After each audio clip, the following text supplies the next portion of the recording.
Everyone, welcome to my YouTube channel Srikanth Gurukul. Here we are with a new video with rest of the topics of polity and governance section of Visionized monthly magazine of July 2022. In the previous video we have already completed the topics cooperatives, right to be forgotten, FCRA and Model Tenancy Act. One can watch those videos by visiting our channel. If you guys are still not subscribed, then kindly watch those videos and like, share, comment, and most importantly subscribe our channel for such videos. Now let's switch to the topic, that is the National Standards for Civil Service Training Institution, NSC-STI. Why this is the news? Because recently the Ministry of Personnel, Public Grievances and Pension launched the institution, that is National Standard for Civil Service Training Institution, and this institution is developed by the Capacity Building Commission. Now let's see what is Capacity Building Commission. It is constituted through a Gazette of India in 2021, and its core purpose is to build credibility and shape a uniform approach to capacity building on a collaborative and co-sharing basis, and it is established as an independent body with complete executive and finance autonomy. And it the Capacity Building Commission, it comprises 3 members, and it is supported by an internal secretariat, and secretariat is headed by an officer in the grade of Joint Secretary to the Government of India, and he or she designated as the secretary to the Capacity Building Commission. And what are the functions of Capacity Building Commission? That is to facilitate preparation of annual capacity building plans of departments, ministries and agencies, preparing an annual state of civil service report, and approving the knowledge partnership of the mission, and evolving a harmonious de-siloed approach to capacity building initiatives. And India became the first country in the world to come out with a unique model to create standard for civil service training institution at the national level. India already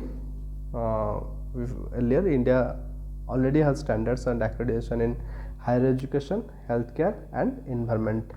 Now India is also a standard for civil training institution at national level, and this standard will equip the central training institutions to help civil servants to tackle the emerging challenges of 21st century.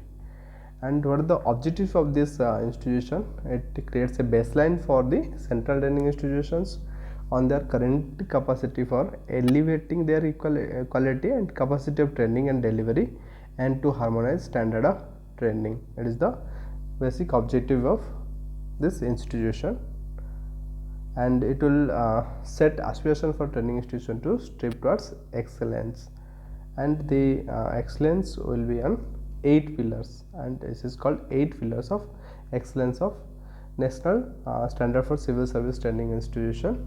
And what are those 8 pillars? There is a training needs assessment, there is a faculty development, resource targets, digitalization, trainee support, collaboration, training evaluation, operation and governance. And what are the significance of this institution?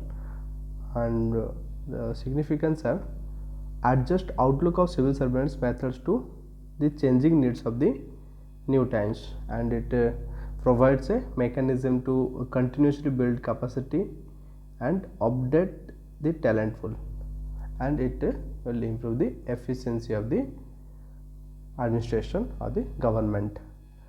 What are the current issues that is associated with the central training institution in India? And it lack of training, and there is only training facilities on entry point and in service training of the higher civil service like All India services and central and state class 1 services. The training needs of the middle and lower level personnel are neglected. There is a gap, there is a lack of training in the middle and lower level personnel, and lack of coordination. The content of the training programs are not always relevant and meaningful for the trainees. that is, there is no relationship between the training content and actual placement of the trainees. And another issue, that is curriculum issue.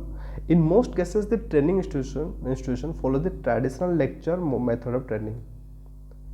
Up to date and modern methods of training are not easily adopted by the training institutions, and the lecture method, that is a traditional lecture method of training, that occupies the almost 80% of the training in most institutions. And poor evaluation is another issue, and the training system is not linked with the education research and systematic evaluation of the training results, and follow the effects of training in the efficiency of the administration is not attempted. And what is the way forward of it?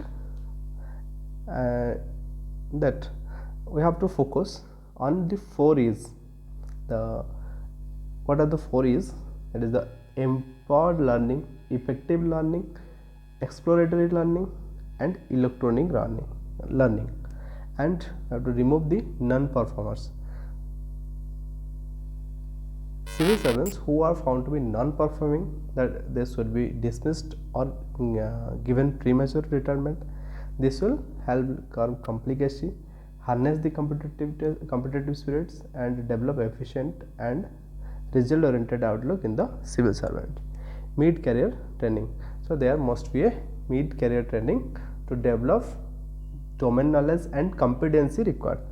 And monitoring mechanism should be there, that should be set up for overseeing the implementation of national training policy. What are the initiatives that is taken to improve the functioning of the civil servants? There is a Mission Karma Yogi. It is an integrated government online training platform which allow all the government servant, irrespective of their rank, to undergo continuous training and depending on their domain areas. It aims at building the future ready civil service with the right attitude, with right skill and proper knowledge, aligned to the vision of the new India. Another initiative, that is ARAM. It is launched by the government of India. It is a common foundation course for civil servants training.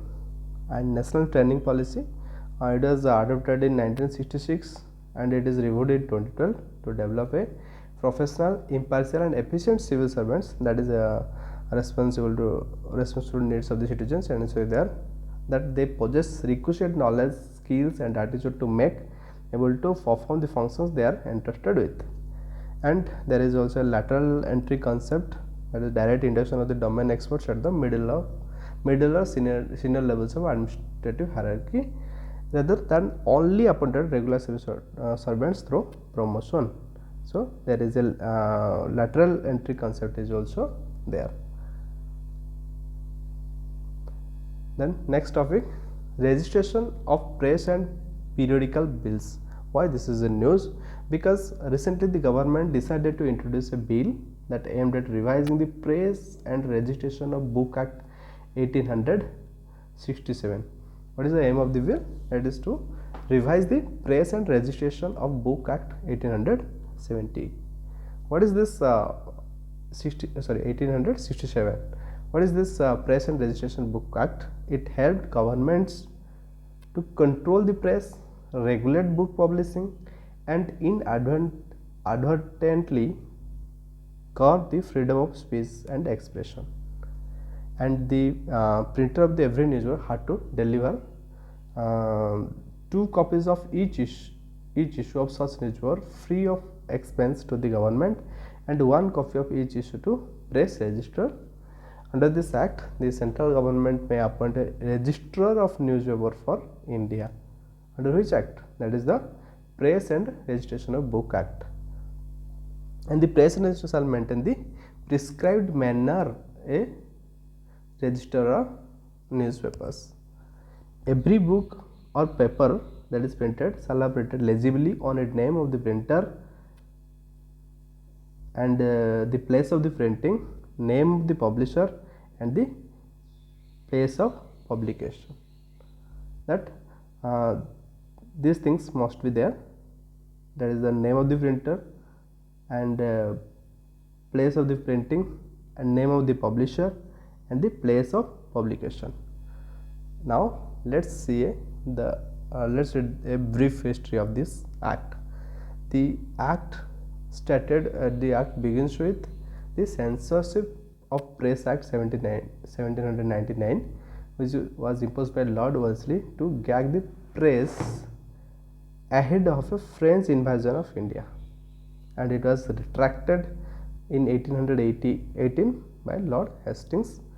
And again, the acting Governor General John Adams enacted the Licensing Regulation Ordinance in 1823, and the Governor General Metcalfe abolished the ordinance to replace with the Press Act of 1835, and the Licensing Act 1857 that brought newspaper, printed matter, all books under the purview of the law, and the current Fresh and Registration Books Act 1867 that was aimed at curbing what the British government thought was the role of the press in the revolt of 1857. So it is a pre-independence act, still exists.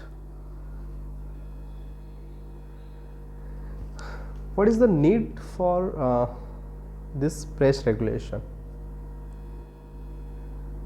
So the press regulation bring uniformity in regulation concerning printed digital media. It make media outlets accountable and liable for violation. It simplify procedure related to registrations and compliance of news media outlets, and to curb the spread of fake news. And what are the salient features of the draft bill? What is its objective? Its objective is to bring the digital media, main objective, that is to bring the digital media under the scanner of the Ministry of Information and Broadcasting and overcoming the colonial overhang of the previous law. So the Press and Registration of Book Act, it was a colonial act that was enacted in 1867, and to overcome this and to bring the digital media under this kind of the Ministry of Information and Broadcasting, the main objective of this bill. Once the bill will pass, the digital news media of publication will have to register with the Press Registrar General within 90 days, and the power the government entity will have the power to act against digital publications for violations, and can suspend or cancel a registration and impose penalties. It will give more power to the government. It's laid down a simple system of registrations of e-papers and aims to remove certain existing provisions concerning the registrations of books and connected matters. Then the bill enables the central government and state government to frame appropriate rules and regulations to regulate the criteria or conditions for issuing government advertisements in newspapers, accreditation of newspapers, and such other facility for newspapers. Then there shall be an appellate board, that is to be called the Press and Registration Appellate Board, consisting of a chairman of Press Council of India, and one member to be nominated by the Press Council of India from amongst its members. After fulfilling all the conditions laid on the proposed act, the board can make decision, and the decision will be binding and final.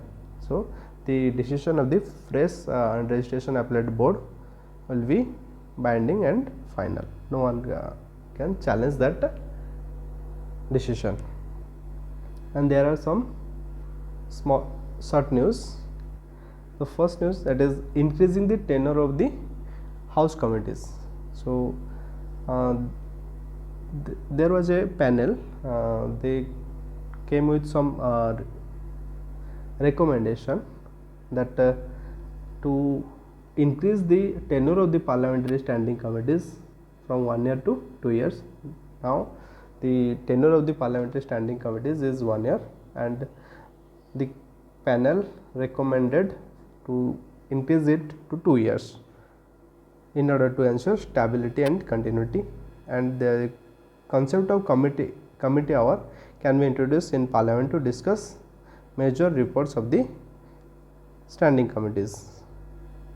Then merging of existing committee on industry and commerce into one, and setting of a new committee, that is on tourism and culture, and examine the issue of enabling virtual meetings of the department related standing committees, given the technological advances and legislation in other countries provisioning for the same.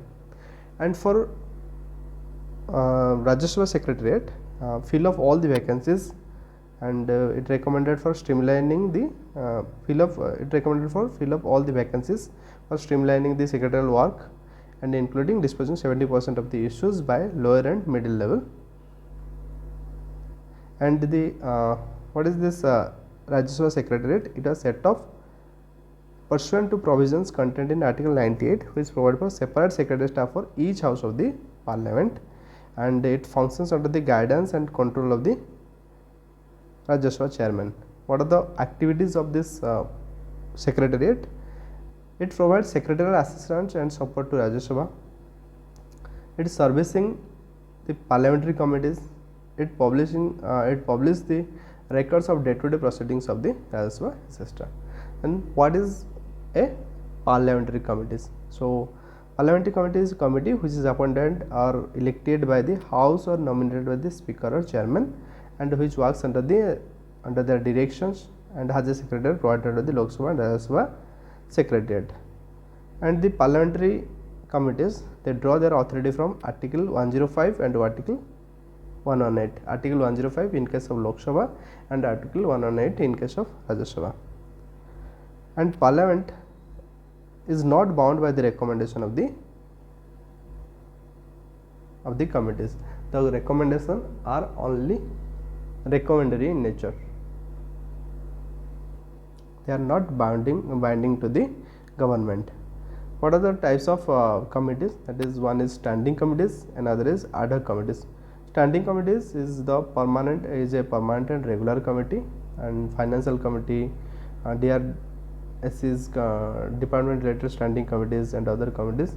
They are the permanent and regular committees are called standing committees. And ad hoc committees, it is a select and joint committees on bills, that is appointment for specific purpose and cease to exist when assigned to task a finished and report is submitted. So it is a temporary committee. It is called ad hoc committee.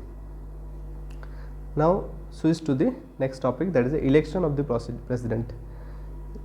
Recently our new president elected, and Draupadi Murmu, under the Article 62 Section 1 of the Constitution, an election to fill a vacancy caused by the expiration of the term of office of the president shall have completed before the expiration of the term, that is 5 years term. And here is the election process of the president. The president elected by the electoral college consisting of MPs of both houses of the parliament, that is from Lok Sabha and Rajya Sabha both, and MLAs of the states and legislative assembly, union territories with legislative assembly, that is Delhi and Puducherry. Nominate members of the Rajya Sabha, Lok Sabha, and the assemblies also included in the electoral college, but members of state legislative councils are not part of the electoral college. That means they cannot vote in the presidential election. The election is held as per the system of proportional representation by means of single transferable vote, and the winning candidate has to require a quota of votes, that is to be declared 50% of valid votes polled plus 1. And anti-defection law, that is not applicable in the presidential election. That's why the electors are not bound to the vote along party lines. They can vote beyond their party lines. And under Article 324 of the Constitution, Election Commission of India has the authority to conduct the presidential election. And how the value of the vote of a lawmaker is calculated, how the value of the vote of an MLA is calculated, that is the total population of state divided by total number of elected members in the state legislative assembly into 1 by 1000. And how the value of the vote of an MP calculated? Then total value of votes of all MLA of all states divided by total number of elected members of parliament. And then switch to next topic, that is registration of electors. The Election Commission in pursuance of the legal amendments in the Representative People Act 1950 and modification and registration of electoral rules 1960 has initiated some changes. That is, those above 17 years of age can apply in advance for getting enrolled in voter list. There is a advance enrollment. Those whose age above 17 years, they can apply in advance for enrolled in voter list, and the electoral roll will be updated every quarter. And all the eligible youngster can be registered in the next quarter of year in which they have attained qualifying age of 18 years. So it is also a new changes, that is electoral roll will be updated every quarter, and the optional, there will be optional provision to link other details with the form. And the next topic, that the district legal service authorities. Why this is in news? Because the Prime Minister recently addressed the inaugural session of first All India District Legal Service Authorities meet. First All India District Legal Service Authorities meet. It was District Legal Service Authorities. It was established under the Legal Service Authorities Act 1987. Why this was established? To provide free legal aid, organize lok adalats, legal literacy camps, etc. That is to secure that the opportunity for securing justice and fundamental rights are not denied to any citizens by reason of poor economic conditions.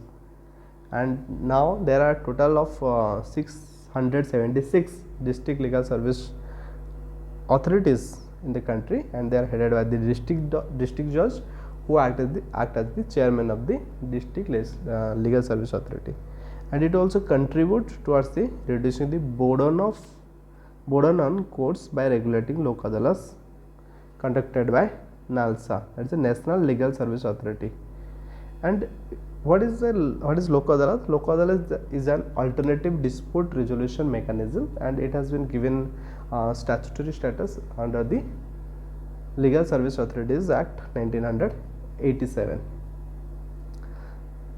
So let's read about the Legal Service Act 1987. It was enacted to establish a nationwide uniform network for providing free and competent legal service to the weaker section, because in Article 39A under Part 4 under DPSP provides for free legal aid to the poor and weaker section of the society and ensures justice for all.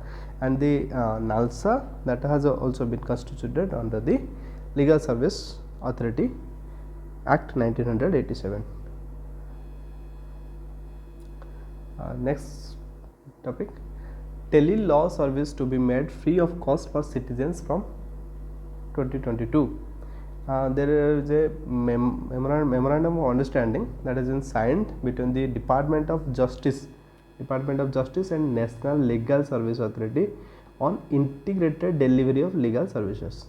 Okay, so as per the agreement, that is the NALSA will provide services of 700 lawyers in each district exclusively for tele-law program, and this empaneled lawyers would also act as an referral lawyers and assist in strengthening the mechanism for dispute avoidance and dispute resolution at the pre-litigation stage.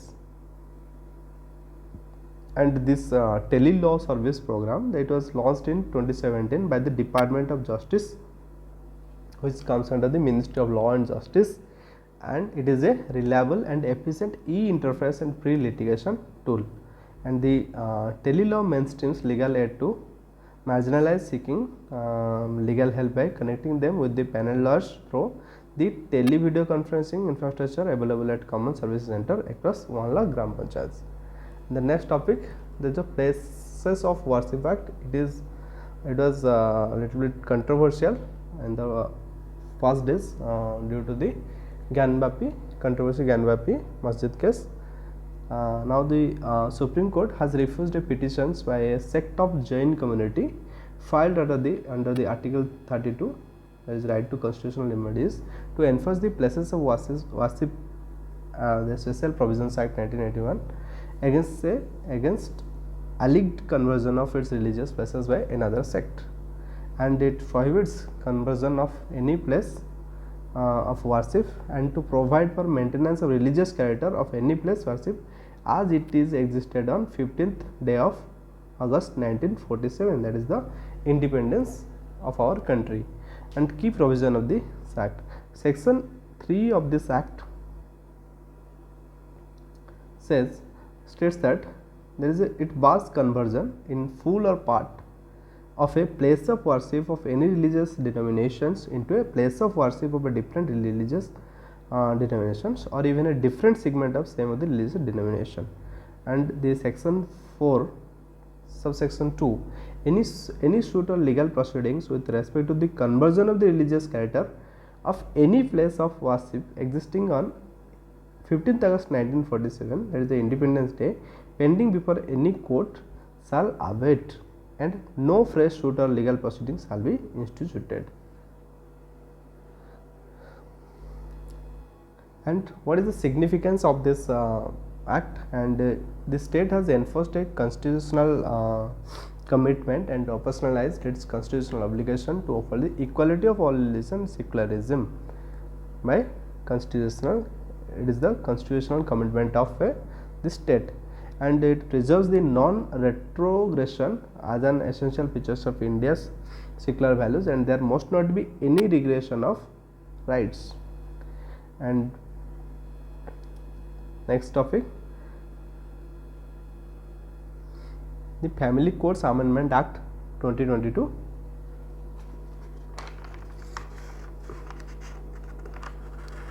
The act to grant statutory covers to already established family courts in Himachal Pradesh and Nagaland, and the act amends the Family Courts Act 1984, which provided an establishment of family courts by the states to deal with disputes related to family and marriage, and the central government is empowered to notify the dates for the act to come into force in different states. The effective date to be declared by the central government. The government of Himachal Pradesh and Nagaland have set up the family with the states under the act. However, the central government not extended the application of the act to these states. The next topic, that is Central Consumer Protection Authority. What is Ccpa? Recently, the Ccpa completed 2 years of its establishment, and it was constituted to promote, protect and enforce the right of consumers under the Consumer Protection Act, that is 2019, and the Consumer Protection Act 2019, it was replaced the Consumer Protection Act 1986 to widen its scope in addressing the consumer concern. Let's read about the Ccpa. It aims to protect the rights of the consumers by cracking down unfair trade practices and false and misleading advertisements that are detrimental to the interest of the public, and it is empowered to conduct investigations into violation of the consumer rights, and it orders recalls of unsafe goods and services. It orders discontinuance of unfair trade practices and misleading advertisements, and it imposes penalties on manufacturers, endorsers, publishers of misleading advertisements, and it can initiate class action to protect the rights of the consumers who are unaware of their rights, and a appeal against any order of the Ccpa may be filed before the National Consumer Dispute Redressal Commission within a period of 30 days from the date of receipt of such order. And it is in the related development, Supreme Court directed that the states to start process to fill vacancies in the State Consumer Dispute Redressal Commission, 6 months before the vacancy arises as mandated by the Consumer Protection Rules 2020. And what is this state Consumer Dispute Redressal Commission? It is the state level appellate body under the Consumer Protection Act 2019. And what are the achievements of CCPA till date on the completion of 2 years? It issued advisory to e-commerce entities on sale of Ayush drugs, and it issued guidelines on prevention of misleading advertisements and endorsements of misleading advertisements 2022, and it works to develop a framework to check fake reviews on e-commerce website. And this is it for this session. We shall discuss the rest of the topics of July month in upcoming videos. For more updates, kindly subscribe our channel and press the bell icon button for notification. Thank you for watching. Bye bye. Take care.